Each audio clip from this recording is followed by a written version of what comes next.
আন্দোলনের একটা সিস্টেম আছে। আচ্ছা, আপনারা এখানে শুনুন তো, যেখানে উস্কানিমূলক কথা কোনটা বলেছেন? আন্দোলনের একটা সিস্টেম আছে, এনামু সব জায়গায় চলবে না। আন্দোলন সিস্টেমেটিক ওয়েতে হবে, গণতান্ত্রিক পদ্ধতিতে হবে। আজকে আপনাদের হয়ে আমি এসছি, যদি দেখি যে আপনারাও এনামু করছেন, আমিও হেঁটে চলে যাব। অতএব আপনারা এখন বিপদগ্রস্ত মানুষ।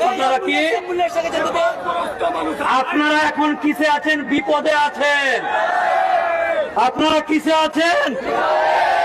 এই বিপদে আপনাদেরকে সুন্দর সুষ্ঠুভাবে গণতান্ত্রিক পদ্ধতিতে আন্দোলন চালিয়ে যেতে হবে। যদি কোনো এরা বাছুর এসে মাতব্বরি করা হয়, এনাকে বাড়িতে ছুটিয়ায়।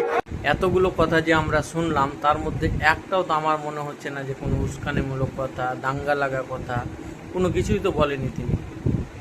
এবং তিনি সেখানে উল্লেখ করে বলেও দিয়েছে যে অ্যাড়ামো করবে তাকে বাড়িতে রেখে আসা, তোমরা যদি খুবই অ্যাড়ামো করো তাহলে আমি এখান থেকে হটে যাব।